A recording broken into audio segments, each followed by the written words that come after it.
10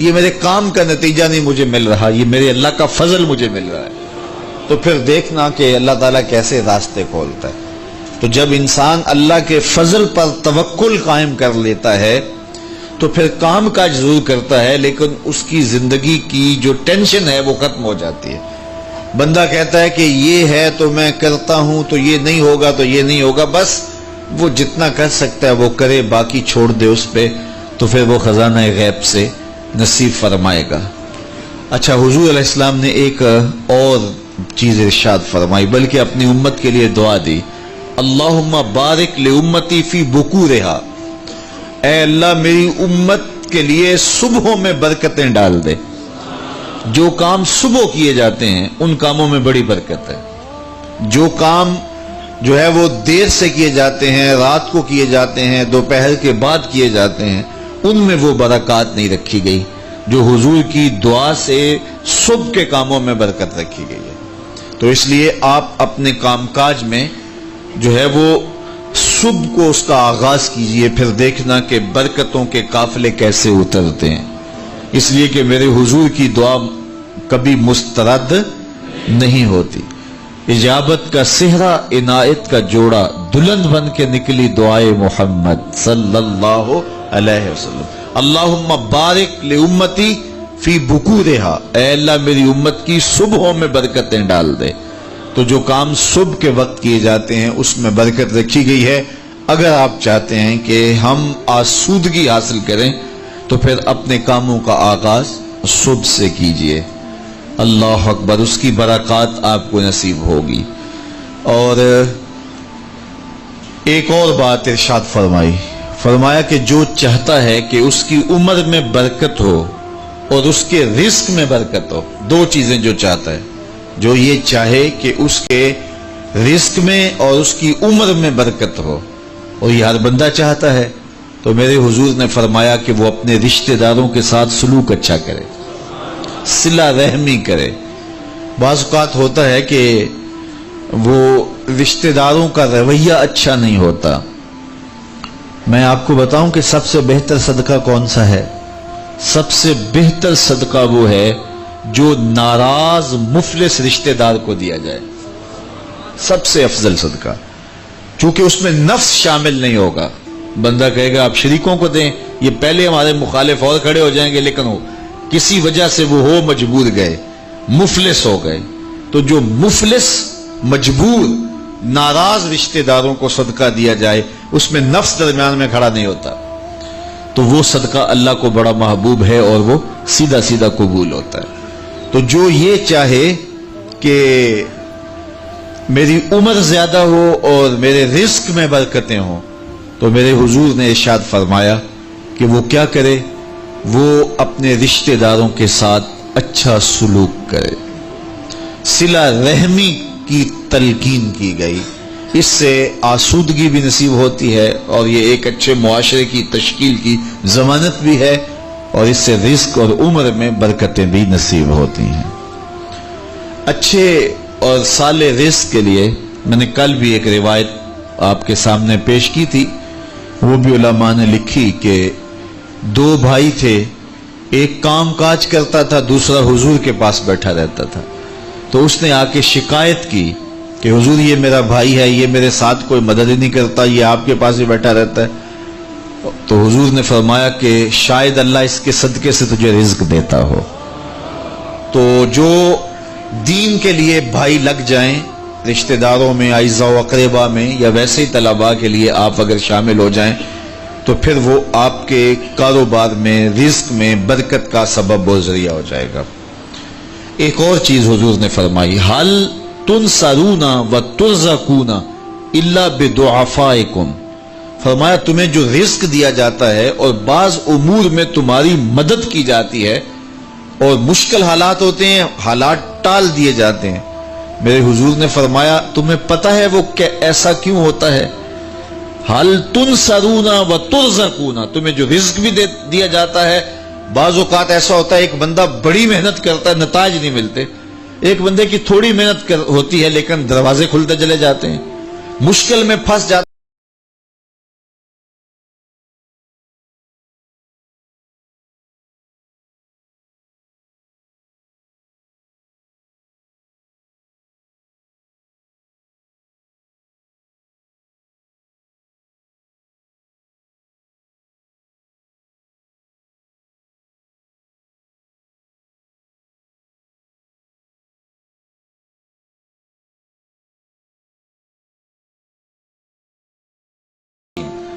یار جب کوئی شخص کسی یتیم کی مدد کرتا ہے اور ان کے گھر میں چولہا جلتا ہے تو عرش کا رب کتنا راضی ہوتا ہے. جب کوئی دکھیے کے کام آتا ہے اور اس کی اعانت کرتا ہے تو پھر وہ راضی ہو جاتے ہیں. غریب پھنسے ہوئے ماں باپ، گھر بیٹی جوان ہو رہی ہے اور بڑھاپے کی طرف اس کا رخ ہو رہا ہے اور ان کے پاس ہمت نہیں ہے کہ ان بیٹی کو اٹھا سکیں، تو کوئی صاحب ثروت چپکے میں جا کے ان کی مدد کر دیتا ہے کہ تیری بیٹی میری بیٹی ہے اور اس کو تو نے گھر کی دہلیز سے اٹھانا ہے. تو پھر وہ ایک دم خوش ہو جاتا ہے اور آسودہ ہو کے اس کا انتظام کرتا ہے اس کی شادی کا. تو کوئی جانتا ہے کہ اس بوڑھے ماں باپ کے دل سے کتنی دعائیں نکلتی ہیں اور اس جو ہے وہ بیٹی کے دل سے کتنی تمنائیں اور کتنی جو ہے وہ نیک جذبات ان اشخاص کے لیے ہوتے ہیں جو ان کی مدد کے لیے کھڑے ہوئے. تو کوئی اس کا وزن ہے؟ کوئی وزن نہیں کر سکتا کہ اللہ تعالیٰ اس کی برکت کتنی عطا کرتا ہے. تو میرے حضور نے ارشاد فرمایا تمہیں جو رزق دیا جاتا ہے، مصائب سے تمہیں بچا لیا جاتا ہے، آتی آتی تکلیف ٹل جاتی ہے، تمہاری نصرت دشمن کے مقابلے میں ہوتی ہے، حاسدین کے مقابلے میں تم کھڑے ہو جاتے ہو. فرمایا تمہیں پتہ ہے یہ تمہیں کیوں ایسا ہوتا ہے؟ فرمایا اللہ بدعفائکم، جو تمہارے معاشرے کے کمزور لوگ ہیں جن کی تم نے مدد کی، فرمایا یہ ان کی دعاؤں کا نتیجہ ہوتا ہے. ان کے اٹھے ہوئے ہاتھ اللہ کبھی خالی نہیں موڑتا ہے. اس لیے لاچار لوگوں کی، دکھی لوگوں کی، بے بس اور بے آسرا لوگوں کی مدد کے لیے کھڑے ہو جایا کرو. وہ کسی نے کہا تھا کہ بڑوں کی بڑی بڑی خدمتوں سے وہ سکون نہیں ملتا جو چھوٹے چھوٹے لوگوں کی چھوٹی چھوٹی خدمتوں سے مل جاتا ہے. بڑوں کی بڑی خدمتیں بھی کریں تو وہ راضی نہیں ہوتے، لیکن چھوٹوں کی چھوٹی چھوٹی خدمتیں، یار غریب کو تو پیار سے کھڑا کر کے اس کے پشت پہ شفقت کا ہاتھ پھیر دیں تو وہ سارا دن خوشی سے گزار دیتا ہے کہ آج جو ہے وہ فلاں صاحب نے مجھے تکریم دی ہے، مجھے عزت دی ہے. تو میرے حضور نے فرمایا کہ تمہاری یہ جو مدد ہوتی ہے اور رزق دیا جاتا ہے یہ تمہارے کمزوروں کی وجہ سے اللہ تعالیٰ تمہارے اوپر کرم فرماتا ہے. اچھا، ایک اور ذریعہ رزق کے اضافے کا حضرت عبداللہ ابن مسعود رضی اللہ تعالی عنہ کی مرویات سے. یہ حضرت عبداللہ ابن مسعود جلیل القدر صحابی ہیں. ان کے ہاں بیٹیاں ہی بیٹیاں تھیں. اچھا، جب ان کا آخری وقت آیا اور یہ بڑے سخت بیمار ہو گئے تو نزع کی سی کیفیت طاری ہو گئی، تو حضرت عثمان غنی رضی اللہ تعالیٰ عنہ ان کا حال پوچھنے آئے. تو جب حال پوچھا، بیٹھے، گفتگو ہوئی، واپس چلنے لگے تو حضرت عثمان غنی نے اشرفیوں کی 2 تھیلیاں نکال کے حضرت عبداللہ ابن مسعود کو پیش کی. تو انہوں نے کہا کہ مجھے تو اس کی ضرورت نہیں ہے، میں تو اس دنیا سے جا رہا ہوں، تو یہ مجھے کیوں دے رہے ہیں؟ تو حضرت عثمان نے کہا کہ یہ آپ کی بیٹیوں کے لیے ہے، چونکہ آپ کی بیٹیاں ہی بیٹیاں ہیں تو یہ میں ان کے لیے پیش کر رہا ہوں. آپ کو تو واقعی ضرورت نہیں، دنیا سے جا رہے ہیں، تو یہ ان کے لیے ہے. تو حضرت عبداللہ ابن مسعود نے پھر تھیلیاں موڑتے ہوئے کہا کہ میری بیٹیوں کو اس کی ضرورت نہیں ہے، اس لیے کہ میرے حضور نے فرمایا تھا کہ جس کے پاس سورہ واقعہ ہو اس کو غربت تنگ نہیں کر سکتی. تو میری بیٹیاں رات کو سونے سے قبل 1 مرتبہ سورہ واقعہ ضرور پڑھتی ہیں، اس لیے تم میری بیٹیوں کے بارے پریشان نہیں ہونا، اللہ کے فضل سے انہیں غربت تنگ نہیں کرے گی، ان کے پاس سورہ واقعہ جو موجود ہے. تو یہ کسی ایسے ضرورت مند کو دو جس کے پاس سورہ واقعہ نہیں ہے. تو سورہ واقعہ کی تلاوت یقیناً رزق کی فراوانیاں اور رزق کی برکتیں حاصل کرنے کا ایک ذریعہ ہے، اور دروازے کھل جاتے ہیں اگر سورہ واقعہ کی تلاوت تسلسل کے ساتھ کی جائے. اس لیے اپنے معمولات میں سورہ واقعہ کو شامل کر لیجئے گا، اس کی برکات سے انشاءاللہ رزق کی فراوانیاں نصیب ہوتی ہیں. ایک اور ذریعہ رزق کا، اور یہ بہت آسان، شکا رجل الی رسول اللہ دیک المعیشۃ والفقر. حضرت سہل بن سعد الساعدی رضی اللہ تعالی عنہ کی مرویات سے ہے ایک شخص حضور کی خدمت میں حاضر ہوا اور اس نے کہا میں کثیر العیال ہوں، ذرائع آمدن بہت تھوڑے ہیں، میرے لیے کچھ ارشاد فرمائیے، بچے زیادہ ہیں، ذرائع آمدنی تھوڑے ہیں، تو میں مفلوق الحال ہوں۔ تو اس نے اپنے فقر کا، اپنی غربت کا حضور کے سامنے قضیہ رکھا۔ شکا رجل الی رسول اللہ دیک المعیشۃ والفقر۔ آقا کریم نے اس کو جو وظیفہ بتایا وہ بالکل آسان ہے، آپ سب کو پہلے یاد ہے، لیکن اس پہ عمل کرنے شروع۔ قال اذا دخلت الدار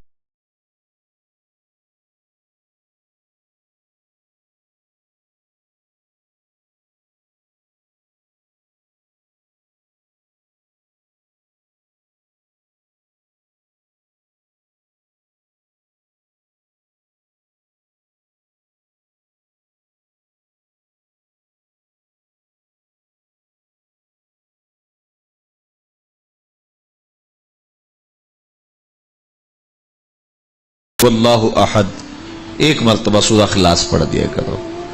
اور میرے آقا نے فرمایا کبھی ایسا ہو کہ تو گھر جائے، گھر موجود نہ ہو، اہل خانہ کہیں گئے ہوئے ہوں، تو فرمایا عمل نہیں چھوڑنا، فسلم علیہ، پھر تو مجھے سلام کہنا، پھر تو مجھے سلام کہہ دینا۔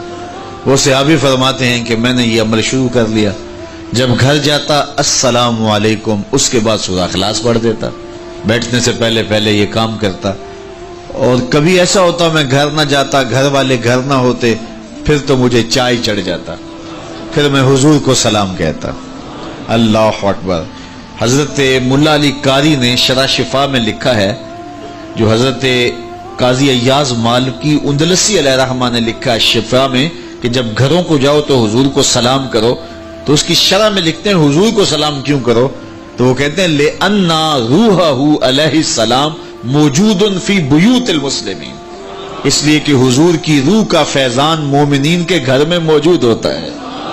اللہ اکبر۔ اس لیے حضور کو سلام کرو۔ وہ کہتا ہے جب کوئی نہ ہوتا میں حضور کو سلام کرتا۔ وہ اپنے نام لیواؤں کو تنہا چھوڑتے کب ہیں، جہاں ہم دم نہ ہو کوئی وہاں سرکار ہوتے ہیں۔ تو کہا اس کے بعد سورہ اخلاص پڑھ دیتا۔ یہی میرا عمل رہا۔ پھر اس کا فائدہ کیا ہوا؟ وظیفہ حضور نے بتایا تھا، اور جب بھی جاتا السلام علیکم سورہ اخلاص، کوئی نہیں ہے تو حضور کو سلام اور سورہ اخلاص کہتے۔ میں نے عمل شروع کر دیا، حتی افاد اللہ جیرانہ، اس عمل کی برکت سے میں نے تو امیر ہونا ہی ہونا تھا، میرے ہمسائے بھی امیر ہو گئے۔ ایسی برکتیں، ایسی رحمتیں اتری کہ میرے ہمسایوں کے ہاں بھی فراوانیوں اور برکتوں کا نزول ہونے لگا۔ اسی طرح رزق کی فراوانی کا ایک اور ذریعہ ہے، اور وہ یہ انفاق فی سبیل اللہ۔ جب اللہ کی راہ میں آپ خرچ کریں گے تو پھر اس سے رزق بڑھتا ہے، جبکہ ہماری عقل و خرد کے فیصلے یہ ہیں کہ مال میں سے کچھ نکالا جائے تو ہمارا ریاضی اور حساب یہی کہتا ہے کہ کچھ کم ہوتا ہے، ہمارے کیلکولیٹر کا نتیجہ بھی یہی ہے، ہمارا اکاؤنٹنٹ بھی یہی کہتا ہے کہ اتنے نکال دو گے تو باقی اتنے بچیں گے۔ لیکن میرے حضور نے فرمایا کہ میں قسم اٹھا کے کہتا ہوں کہ صدقے سے مال کم نہیں ہوگا۔ ہمارے بزرگ فرمایا کرتے تھے کہ وہ پرانے زمانے میں کنویں سے پانی نکال کر کے کھیتیاں سیراب ہوتی تھیں، بعد میں یہ جو ہے وہ ٹیوبل آ گئے تو ان کی ضرورت نہ رہی، لیکن وہ کنویں کافی دیر لوگوں نے بند نہیں کیے تھے کہ پتہ نہیں کبھی پھر ان کی ضرورت دوبارہ نہ پڑ جائے، تو دیر تک وہ کنویں ہم نے بھی دیکھے، اب تو تقریباً بند ہو گئے، لیکن آج سے 10-15 سال پہلے چلے جائیں تو ہر گاؤں میں کنووں کے نشانات موجود تھے، اور بعض میں وہ پرانی مالا بھی لٹک رہی ہوتی تھی، وہ ٹنڈے وغیرہ، تو پرانے کنویں ہم نے دیر تک دیکھے، تو ان کنووں کو کسی نے بند نہیں کیا تھا، دیر تک وہ جاری رہے۔ تو میرے بزرگ فرمایا کرتے تھے کہ اب ان کنووں سے پانی نکالو تو گدلا بھی ہے، میلا بھی ہے، اور بہت نیچے بھی چلا گیا ہے، جبکہ انہی کنووں کا پانی تازہ بھی تھا اور شفاف بھی تھا اور بہت اوپر بھی تھا۔ کہا جب یہ کنویں باہر فیض دیتے تھے نیچے سے سوتے پھوٹتے تھے، جب انہوں نے باہر دینا چھوڑ دیا اللہ نے بھی عطا کرنا چھوڑ دیا، اب یہ بند ہو گئے۔ تو رزق کا معاملہ بھی یہ ہے، جب اس کی راہ میں دیتے رہو گے تو اللہ عطا کرتا رہے گا۔ یہ دیکھیے کھیتی کے پتے کاٹتے ہیں، وہ اس سے پھل زیادہ ہوتا ہے لیکن پھر دوبارہ انہی پتوں پہ پتے اگاتے ہیں۔ تو کبھی ایسا نہیں ہوا کہ پھل توڑنے سے ختم ہو گئے ہوں، توڑیں تو اس کی جگہ جو ہے وہ نیا، اگر آپ بھینس کو جو ہے وہ دودھ نہ نکالیں گے تو وہ بیمار پڑ جائے گی، تو اگر نکالیں گے تو تھوڑی دیر کے بعد پھر وہاں دودھ آ جائے گا۔ تو یہ اللہ کا نظام ہے، اگر تمہارے ہاتھ سے پیسہ نکلتا رہا تو پھر اللہ تمہیں فراوانی عطا کرتا رہے گا۔ بندہ کہتا ہے کہ میں جوڑوں تو برکت ہوگی، میرا رب کہتا ہے تم خرچ کرو گے تو برکت ہوگی۔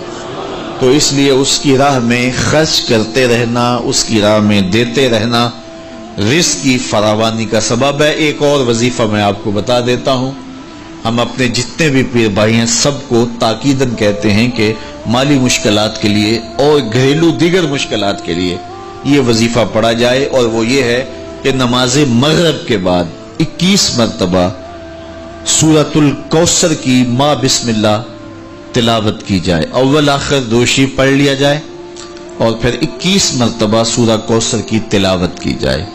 یہ عمل معمول زندگی بنا لیا جائے تو اس کا عملی نتیجہ یہ ہوگا کہ اللہ تعالیٰ جل شانہ اولاد کو بھی فرما بردار رکھے گا۔ اس کے نتیجے کے اندر جو ہے وہ رزق کاروبار میں بھی برکتیں ہوں گی، اس کے نتیجے کے اندر حاسدین دشمنوں کے شر سے بھی نجات رہے گی، اور اس کے نتیجے کے اندر اللہ تعالیٰ جو ہے وہ امور دینی میں بھی برکتیں عطا فرمائے گا۔ تو یہ ایک مؤثر ذریعہ ہے، اور اگر کسی کو مسائل زیادہ ہوں تو وہ ہر نماز کے بعد یہ عمل کر سکتا ہے، ورنہ مغرب کے بعد 21 مرتبہ سورہ کوثر کی تلاوت کرنے سے بہت ساری برکات حاصل ہوتی ہیں۔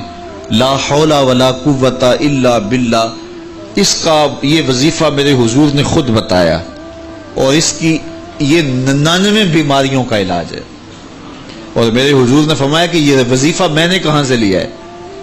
حضور فرمایا کہ عرش الہی کے نیچے ایک خزانہ ہے، خاص خزانہ، فرمایا یہ وظیفہ مجھے وہاں سے ملا ہے، اور اس میں 99 بیماریوں کا علاج ہے، اور اس میں سب سے کم درجے کی بیماری ہم اور غم ہے۔